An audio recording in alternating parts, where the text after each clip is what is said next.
بسم الله الرحمن الرحیم. یو ملګری تاسو کړی دی چې یو انسان د شوق په وجه ځان سره سپی ساتي، نو د شریعت په نظر کې ځان سره سپی ساتل دا جایز دی او کنه؟ د احادیث مبارکو پرانا کې فقهاو لیکلي دي چې د سلورو ضرورتونو په وجه باندې سپی ساتل شي او پالل شي.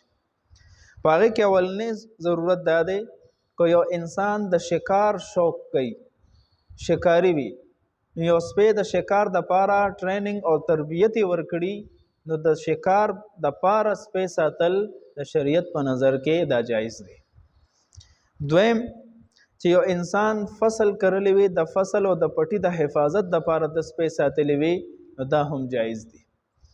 دریم صورت کو یو انسان ګډي بيزي ساتلی وي، حیوانات ساتلی وي او د حیوانات او د ګډو بيزو د حفاظت د پاره د یو سپی ساتلی وي، نو دا هم جایز دی. اور سلورم صورت کو یو انسان د څوکیدارۍ د پاره سپی ساتلی وي، نو دا هم جایز دی. نو دا سلور صورتونه داسې دي چې بده کې یو انسان ځان سره سپی پالي او ساتي، دا بالکل جایز دی.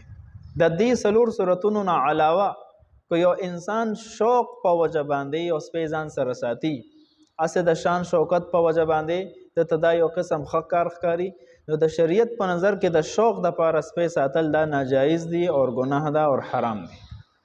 حدیث مبارک کې راځي، عبد الله ابن عمر رضی الله عنه فرمایي چې ما د نبی کریم صلی الله علیه وسلم نو اوریدل، فرمایلی من اتخذ کلبا الا کلب زرع او غنم او صید ينقص من اجره كل يوم قيراط.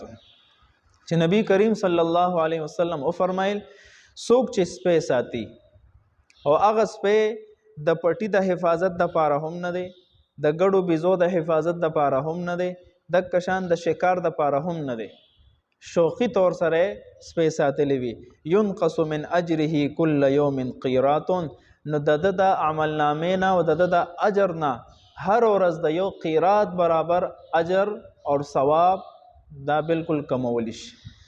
نو د اعمالو چې کوم اجر او ثواب د په عمل نامه کې لیکل شوی دی، د دغه شوقي سپي ساتلو په وجه باندې چې شریعت منع کړی دی د انسان ساتي، د دغه اعمالو چې کوم اجر دی هغه نه محرومیږي او خرابېږي. نو یو عقلمن انسان د دې روایت پرانا کې بدا غور وکړي چې زه نیک اعمال کوم د پاره چې مانه الله راضي شي، په آخرت کې به ماته اجر او ثواب ملو شي، او دغه شوقي سپي ساتلو په وجه زماغه هغه مراتب چې کم په آخرت کې ملاويږي د نیکو اعمالو په وجه ضایع کیږي او خرابېږي، نو دا به هیڅ کله سپی ونه ساتي شوقي طور سره.